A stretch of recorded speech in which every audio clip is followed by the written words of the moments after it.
salut de l'homme est dans l'au-delà, mais celui des États se trouve dans le ici et maintenant ou jamais. Cette déclaration du cardinal de Richelieu n'est pas sans évoquer la problématique posée dans l'ouvrage de M. Ban, Insécurité au Sahel, sortie de la crise.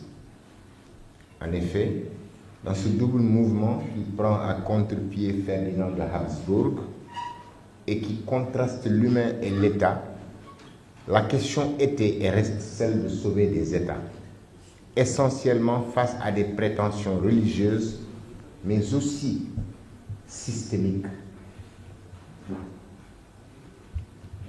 Je me propose de brosser rapidement le contexte, d'évoquer le livre et de finir par quelques considérations.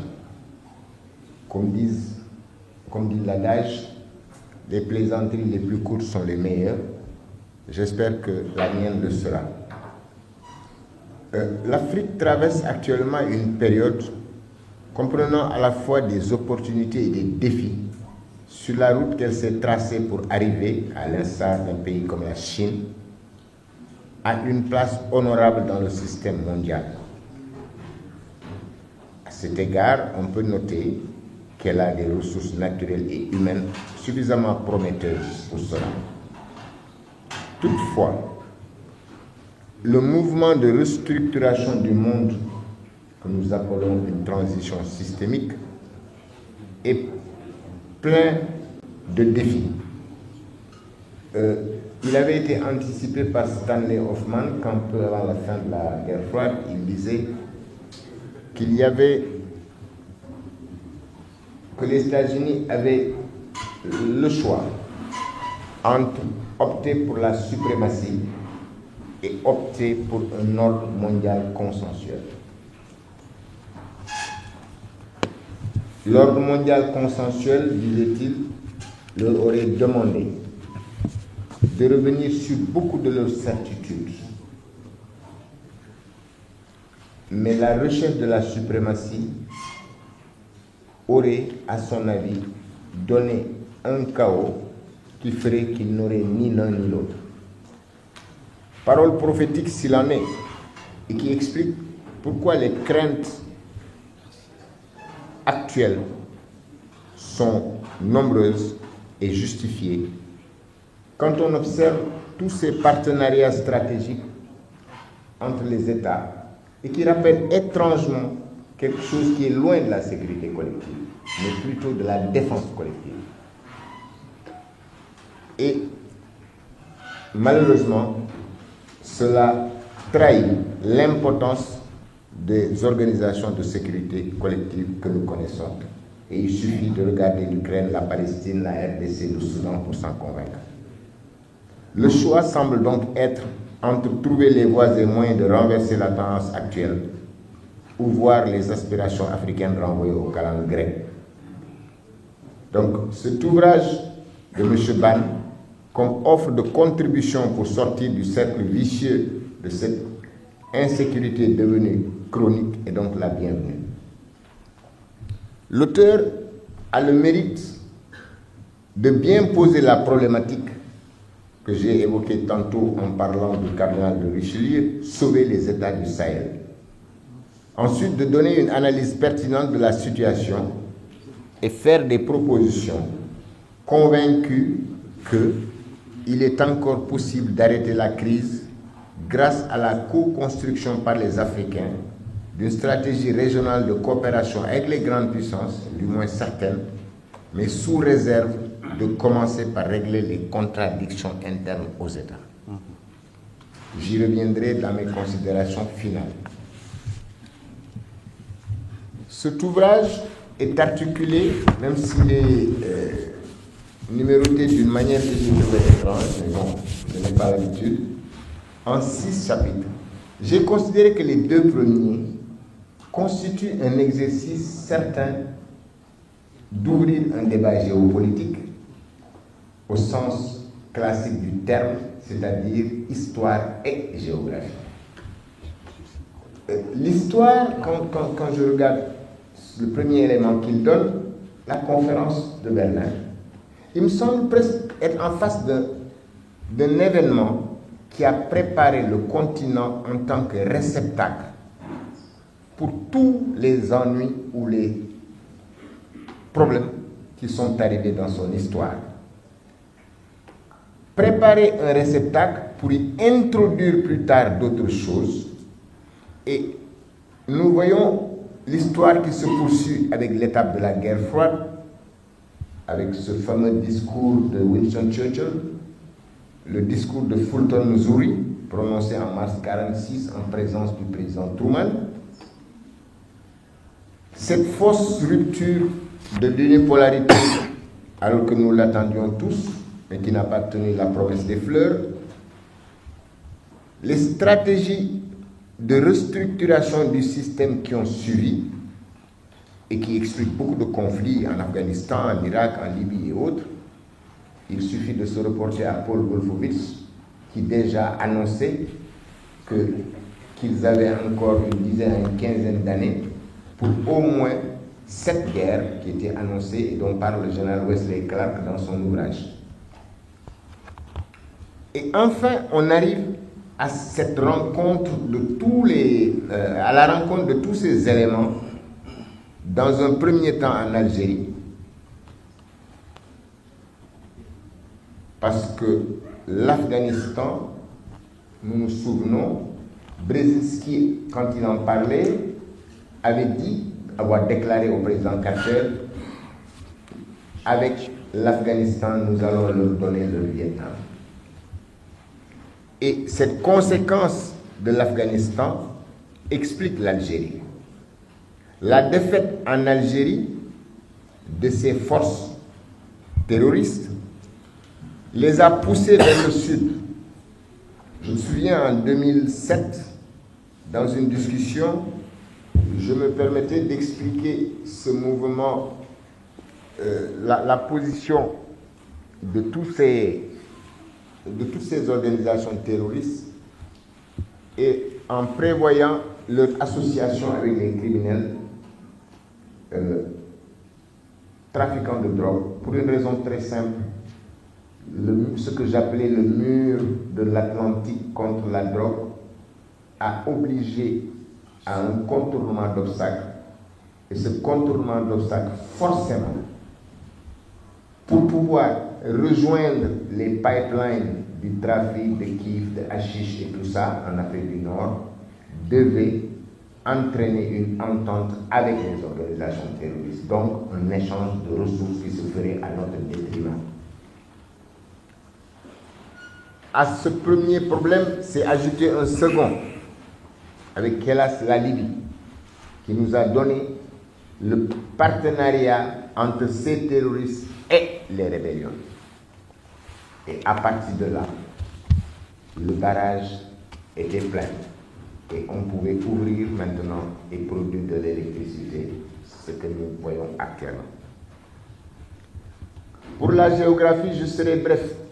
La géographie nous indique justement les points où la rencontre entre le processus de la conférence de Berlin rencontre tous les autres processus systémiques et donne des zones de contagion qui ont pour nom la trijonction, l'Iptago-Gourma, le parc d'Oulvé, l'Adras des Ifogas, le mont Mandara, etc., la forêt de Sambisa, le Nyokolo.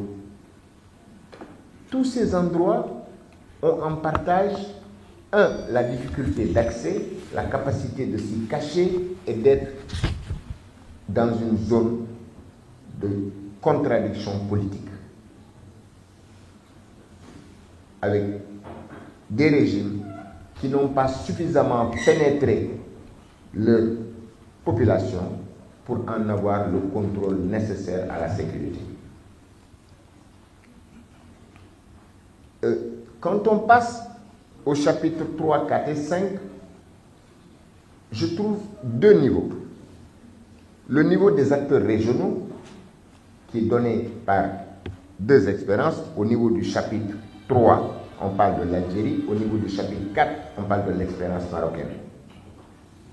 Et au niveau du 5, on parle des grandes puissances, évidemment.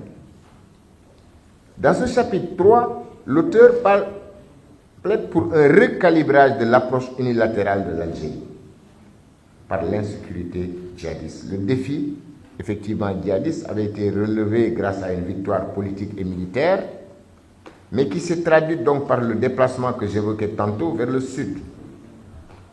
Et l'Algérie, qui bénéficiait pratiquement d'une situation de leadership naturel quant à l'accompagnement des États qui avaient hérité de cette menace,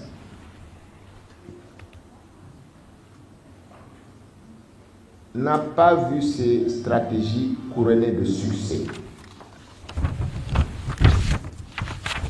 On note parmi les initiatives le plan Tamandra 7 de 2010, la création du CEMOC, le comité d'état-major opérationnel conjoint, le comité de renseignement central du renseignement des pays sahélo-sahariens, l'accord d'Alger et même la nouvelle version de l'Union du Maghreb arabe, mais sans le Maroc et la Mauritanie. Effet pervers peut-être, le destin de ces projets a rencontré des obstacles de nature diverse et ce pays a ainsi glissé d'un potentiel leadership naturel vers une menace d'isolement, ce qui appelle de sa part un recalibrage de ses stratégies. Les erreurs sont nombreuses. On peut noter que nonobstant ses capacités d'action économico-financières qui auraient bien complété l'expérience militaire dont elle avait fait preuve, l'accent avait été donc trop mis sur cette dimension qui avait apporté la victoire, plus que sur les autres considérations, qu'elles soient économiques, sociales ou politiques. L'auteur note ce que j'appelle le mirage de la route transsaharienne ou de l'unité africaine, qui devait connecter les zones marginalisées touareg. Ensuite, ces relations se sont traduites par des réactions de suspicion, voire des accusations sur des services de renseignement qui menaient leur propre jeu et qui attisaient les tensions régionales, le fait de tirer profit d'une surestimation de la menace pour se valoriser stratégiquement, le fait de vouloir centraliser la lutte contre le terrorisme et s'en poser comme l'acteur pivot. Ensuite, les reproches d'actes inamicaux venant du Mali. Et donc, tous ces éléments qui sont des reproches pour des ambitions hégémoniques peuvent être notés tout le long. Démarche probablement liée à ses propres préoccupations sécuritaires et à la gestion de ses rivalités politiques avec la France et le Maroc. En tout état de cause, on peut dire que devant l'obstacle des perceptions et des représentations négatives, apparaît au moins la nécessité pour elle de rassurer certains des acteurs, notamment ses voisins sahéliens, qui se sentent à la fois l'enjeu des ambitions de leadership et le terrain du jeu d'influence.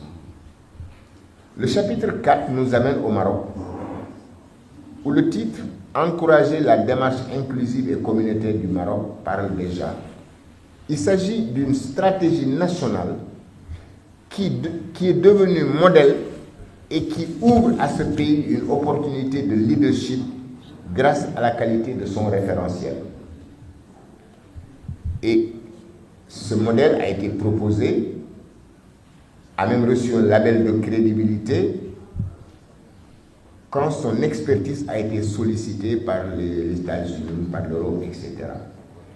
Et personne ne résume cette histoire mieux que Alain Juillet quand il dit « Aujourd'hui, le leader, c'est le Maroc » et qui fait dire à l'auteur « Pourquoi alors chercher des expertises ailleurs ?»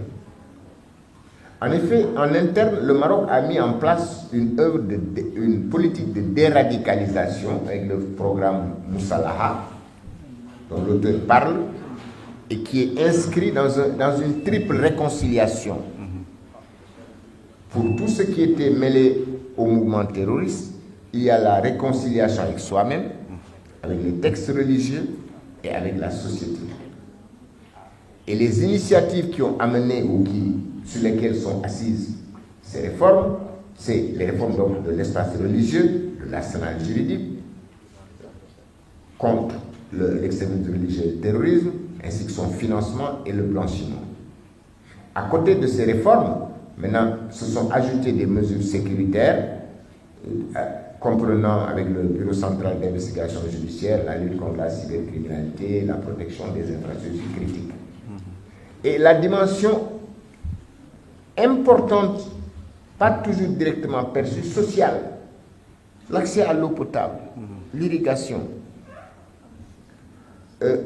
Là, il y a une transition avec le port de Dakhla, dont on parle donc comme le pont entre l'Europe et l'Afrique, avec le Maroc au centre. Et ça nous amène donc à l'Afrique avec les solutions économiques comme l'initiative atlantique, l'accès à l'énergie, le projet de sécurité alimentaire durable au Sahel. À côté de ces deux acteurs, nous passons aux acteurs internationaux beaucoup plus compliqués. Nous voyons le ballet diplomatique, à la limite une forme de course-poursuite, où derrière une visite américaine comme Blinken ou française comme le président Macron, on voit tout de suite Lavrov, on voit le ministre des Forces armées, enfin le vice-ministre des Forces armées. Tout ça montre quoi? Je crois que les Africains ne se sont pas suffisamment intéressés à leur continent sous l'angle de la vision de Mackinder.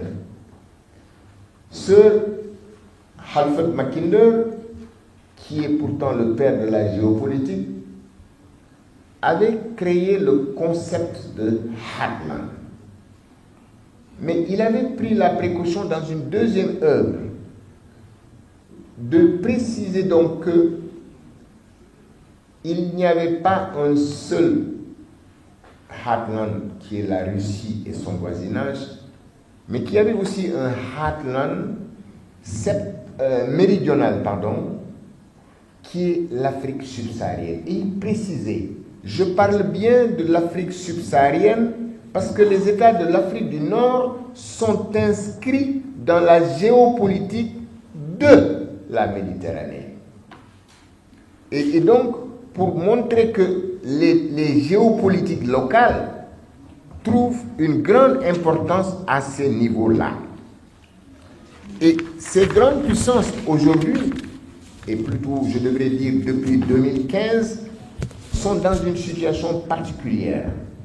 C'est-à-dire que le monde a glissé de la bipolarité à une unipolarité pacifique sans s'en rendre compte ou sans se rendre compte de l'importance du phénomène. Et quand l'unipolarité s'est installée, le monde a continué à tourner sans se douter que quelque chose d'autre émergeait tranquillement, c'est-à-dire la mise en question de ce système et de l'ordre mondial qui l'accompagne.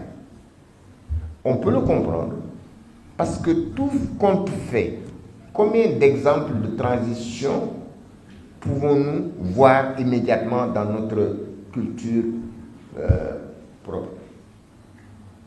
L'une des rares, enfin la plus contemporaine, c'est l'entre-deux-guerres mondiales. En réalité, on a oublié de se rendre compte que lorsqu'il y a eu l'échec de la pentarchie qui était responsable de la conférence de Berlin et qui a gardé l'ordre pendant 100 ans, de 1815 à 1914, nous sommes tombés dans autre chose, c'est-à-dire une guerre hégémonique. Normalement, si elle s'était terminée de manière franche, on se serait retrouvé directement dans un nouveau système. Mais ça ne l'a pas été. Résultat, le monde, on a eu la chienlit, on a glissé, les crises économiques, et on s'est retrouvé donc avec une nouvelle guerre hégémonique pour ouvrir le système que nous avons eu après, c'est-à-dire la bipolarité. Et donc, aujourd'hui, c'est près de 3 siècles de domination occidentale qui est en train de se jouer doucement dans toutes les régions du monde et dans toutes les dimensions de la puissance. La guerre, il suffit de regarder comment les conflits nous sont racontés, donc les narratifs pour se rendre compte de la puissance de la guerre de l'information que nous avons aujourd'hui. La dimension militaire, on en a la partie basse. C'est-à-dire que la diplomatie du bord du précipice, c'est qu'au bout de ce précipice, il y a les armes nucléaires. Et donc les comptes sont réglés beaucoup plus par procuration. Et ça donne ces petites guerres régionales où petit à petit, chaque puissance essaie de s'opposer. Et l'Afrique risque d'être une grande victime de cette situation parce que tout simplement, il y a ce qu'on appelle une stratégie de contrôle des flux, que ce soit des flux énergétiques, que ce soit des flux minéraux, que ce soit des flux financiers. Et justement, toutes ces ressources qui sortent aujourd'hui le montrent. Mais l'auteur nous dit quand même, en conclusion, pour passer au chapitre 6, qu'il est temps de commencer par compter sur soi. Et ce compter sur soi nous amène à la co-construction de cette coopération nouvelle, certes avec de grandes puissances pour beaucoup de raisons, mais en deux temps. C'est-à-dire que la première condition, justement, de cette stratégie africaine, ce sera de résoudre les contradictions au sein des États. Et vous avez raison. C'est comme la CEDEAO, quand on pose la CEDEAO, oui, il y a les institutions, il y a tout, mais la CEDEAO, c'est comme l'ONU, c'est d'abord et avant tout les États. Et si vous ne réglez pas ces problèmes, les défis continuent de hanter vos nuits. Et seulement une fois ces contradictions réglées, l'invitation de puissance de bonne foi à la table pour une coopération contribution. Et je vois qu'il encourage beaucoup, d'un côté donc, la coopération sud-sud, et en complément, la coopération nord-sud, ce qui vient retrouver ces deux éléments dont nous avons parlé tout à l'heure. Il cite donc d'abord, il donne l'exemple de l'AES, qui est une coopération qui est née entre trois pays, mais qui en plus se trouve ouvrir la porte à d'autres États. L'offre du Maroc, j'en ai parlé avec le futur port de Dakhla, qui peut servir à désenclaver toutes ces régions. Avec une idée maîtresse que j'ai beaucoup aimée, les forces du mal cherchent la régionalisation de la menace. Il n'y a pas de raison que celle du bien ne puisse pas promouvoir une croissance régionale. La coopération militaire aussi entre l'AES et les pays comme le Tchad et le Togo. Mais la question qui m'a le plus accroché, c'est réformer la CEDEAO avec de nouvelles missions, élargissement des missions et augmenter la place, le poids de l'organisation par rapport aux États. La CEDEAO, il me semble, après avoir bâti une solide réputation dans les années 90, s'est retrouvée piégée par rapport à un défi que j'ai trouvé chez Jean-Jacques Rousseau quand il dit « Pourquoi devrait-on protéger le souverain contre la rébellion si le même égard n'est pas donné à la société civile face aux dictateurs ?» Et donc cela nous ramène à la problématique principale de dire est-ce que la malédiction que nous attachons au régime militaire justifie toujours notre tolérance pour les dictatures? Ma réponse de militaire peut surprendre. Je suis foncièrement contre, peut-être parce que je suis d'un pays qui s'appelle le Sénégal, qui a des traditions, qui a des moyens de toujours rebondir, jusqu'au jour où, comme disait un de mes amis, le jour où ils disent que Dieu est sénégalais, que le jour où ils changent de nationalité, dès qu'ils sont au courant, ils sont partis. Et je les comprends parfaitement. Sortir de l'AES est un affaiblissement, la sortie de l'AES est un affaiblissement. Ça, c'est certain. Mais il y a eu des erreurs qui ont précédé cela. Je me souviens avoir, lors d'invitation, critiqué les gens de la CEDEAO pour dire quand on a une organisation comme la CEDEAO, la frontière du Sénégal n'est plus le fleuve Sénégal. La frontière du Sénégal, c'est le nord Mali, c'est le nord du Niger, c'est l'ouest du Tchad, c'est toute la ligne qui va de l'Atlantique, à partir du Nigeria et autres là, jusqu'au nord de Saint-Louis. Mais ça, on l'a oublié. Et quand on a créé le G5 Sahel, je me suis permis de dire, le G5 Sahel bloque l'institutionnalisation de la CEDEAO. Il y avait là une occasion d'expérience inouïe. Une CEDEAO qui gère avec l'Union africaine, mais qui collabore avec la Mauritanie, qui est un membre de l'UMA, mais aussi le Tchad. Et ça, quand vous regardez aujourd'hui la carte, regardez à partir du Mali. Je parlais tout à l'heure du discours de Winston Churchill, quand il disait, quand il parlait du rideau de fer, qui descendait de la Baltique à l'Adriatique, de Stettin à Trieste. Mais aujourd'hui, le Sénégal se retrouve quasiment menacé d'être isolé du reste de la CEDEAO. Imaginez que la Guinée rejoigne l'AES. Et regardez la carte. Ensuite, imaginez que le Tchad rejoigne. Le Tchad touche comment on appelle, la Centrafrique. Ensuite, c'est le Cameroun. Ensuite. Comme disent les géopolitistes, quand vous regardez la carte, vous savez pourquoi une crise intervient là et pas ailleurs. Et aujourd'hui, c'est cette petite inondation que je vois et qui se déplace et qui va complexifier votre livre pour en appeler une autre. Maintenant, cette double coopération, donc Nord-Sud, que vous appelez tout, me semble être de bon augure. Il faudra voir. Mais votre conclusion, par contre, m'a semblé optimiste. Et la différence entre les optimistes et les pessimistes, c'est que les pessimistes ont les statistiques pour eux. et justement, la dimension systémique de la situation que nous vivons, les enjeux énormes, à la limite, on ne se rend pas compte de la taille des enjeux. Imaginez juste un État avec une classe qui a dominé l'État pendant X et qui brusquement tombe face à une révolution. C'est la même chose au niveau international.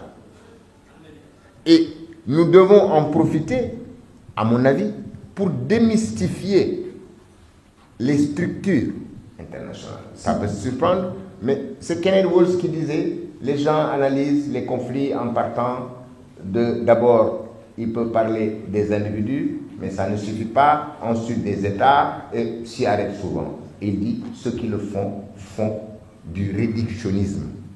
En réalité, il y a un troisième niveau, la troisième image, qui est celle du système, qui est structurant, qui place les États dans une situation d'agent face à une structure à laquelle ils essaient d'échapper, mais qui les contraint.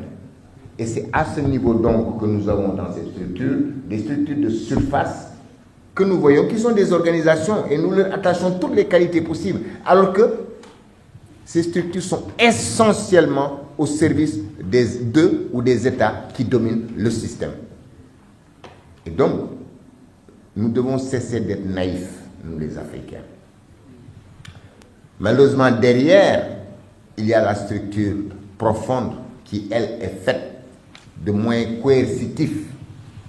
Et nous avons vu toute cette histoire de changement de régime qui se passe en Europe, en Amérique latine, en Afrique et ailleurs. Et donc, voilà, je voudrais conclure en disant, au-delà de la carte que je viens d'évoquer, il faut aussi penser à ce qui se trouve au carrefour des voies maritimes mondiales et qui est le golfe de Guinée. Vous avez des routes qui descendent pour contourner l'Afrique du Sud, aller en Asie. Vous avez des routes qui vont en Amérique latine, vous avez des routes qui vont en Amérique du Nord, vous avez des routes qui vont en Europe. Quand vous pensez que les Houthis réussissent à bloquer le canal de Suez, quand vous pensez que la géopolitique du pôle Nord n'est pas encore totalement en place, vous comprendrez pourquoi